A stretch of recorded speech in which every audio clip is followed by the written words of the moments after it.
వి gold trusted gold buyers తాకట్టులో ఉన్న బంగారాన్ని విడిపించి ఈ రోజు ఉన్న మార్కెట్ ధరకే కొనబడును.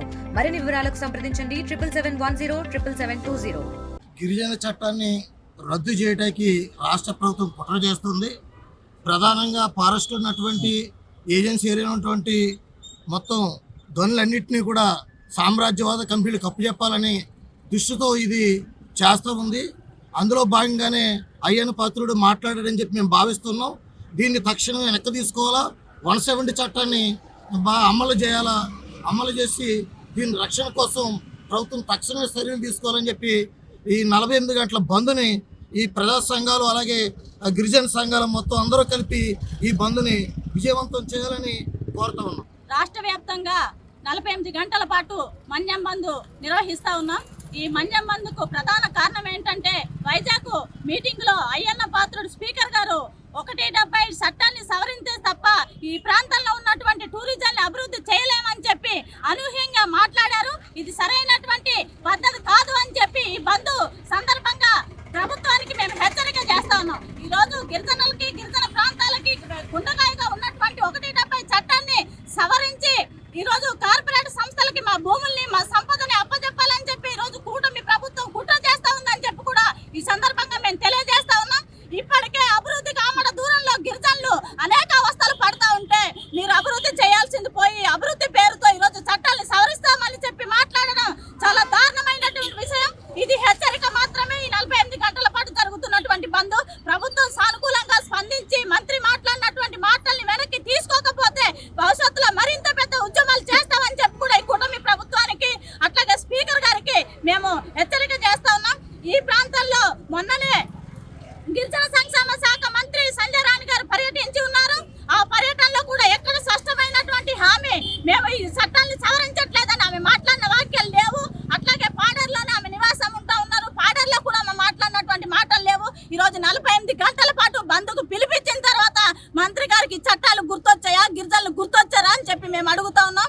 అందుకని చట్టాలు సవరించడం కాదు, గిరిజనుల జోలుకు వస్తే కాబట్టారు కూటమి ప్రభుత్వం అని చెప్పి కూడా మేము తెలియజేస్తా ఉన్నాం. గిరిజనుల అభివృద్ధికి పూర్తిగా ప్రభుత్వం సానుకూలంగా స్పందించి అన్ని మౌలిక సదుపాయాలు కల్పించాలని చెప్పి విద్యా వైద్యం అందించాలని చెప్పి గిరిజన బ్రతుకుల్ని కాపాడాలని చెప్పి మా చట్టాలని పటిష్టంగా అమలు చేయాలని చెప్పి ఈ బంద్ సందర్భంగా ఈ ప్రభుత్వాన్ని మేము కోరుతా ఉన్నాం. రాష్ట్ర వ్యాప్తంగా మన్యం బంద్ జరుగుతూ ఉంది.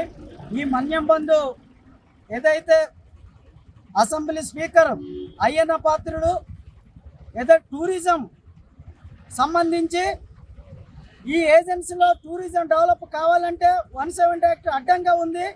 అందుకు దాన్ని సవరణ చేయాలని చేసినటువంటి వాక్యాలు ఏవైతే ఉన్నావో వాటికి నిరసనగా ఈరోజు ఆ వాక్యాల్ని వెనక్కి తీసుకోవాలని చెప్పి 2 రోజుల పాటు మన్యం బంద్ చేస్తూ ఉన్నాము. అప్పటి నుంచి ఇప్పటి వరకు కూడా అనేక నిరసన కార్యక్రమాలు చేస్తూ రాష్ట్ర ప్రభుత్వం వైఖరి లేదంటే అయ్యన్న పాత్రుడు వ్యక్తిగత వైఖరి ప్రకటించాలని చెబితే నేటి వరకు కూడా రాష్ట్ర ప్రభుత్వం స్పందించింది లేదు. రాత్రి ఎప్పుడో ఈ గిరిజన సంక్షేమ శాఖ మంత్రి స్పందించి ఉన్నారు. అంటే ఇన్ని రోజులు నిరసన మీకు కనిపించలేదని మేము అడుగుతా ఉన్నాం. అందుకే ఈ రోజు రేపు జరుగుతున్నటువంటి బంద్ ఏదైతే 170 యాక్ట్ ఉందో దాని రక్షణ కోసం ఈ రోజు నిర్వహిస్తూ ఉన్నాం. ఈ రోజు రాష్ట్ర ప్రభుత్వం ఎన్నికల కోడ్ని చూపిస్తూ ఈ రోజు పోలీసులతో భయభ్రాంతులు చేసి ఈ రోజు బంద్ని విచ్ఛిన్నం చేయడానికి చూస్తుంది. ఈ రోజు ఆదివాసీ చట్టాలు హక్కులు ప్రాణ త్యాగాలతో వచ్చినటువంటి చట్టాలు హక్కులు వాటిని హరింపజేస్తానంటే అదే ప్రాణ త్యాగం చేసి ఈ చట్టాలు రక్షించుకుంటాం తప్పితే బెదిరింపులకు మేము భయపడేది లేదు. ఇప్పటికైనా రాష్ట్ర ప్రభుత్వం స్పందించి రాష్ట్ర ప్రభుత్వం ప్రకటన చేసి 170 యాక్ట్ రక్షణకు మేము చర్యలు తీసుకుంటున్నామని చెప్పకపోతే బంద్ను కొనసాగిస్తామని తెలియజేస్తున్నాం.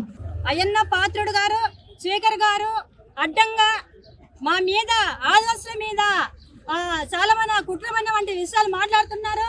ఒక ఆదివాసి ఒక మనిషి బతకాలంటే గాలి నీరు ఎంత ముఖ్యమో మా ఆదివాసీ గిరిజనులకి ఒక కౌశం కన్న వంటి 170 చట్టం రద్దుగా అని మాట్లాడడం ఎంతవరకు సరైనది కాదనేసి స్పీకర్ గారిని నేను హెచ్చరిస్తున్నాను.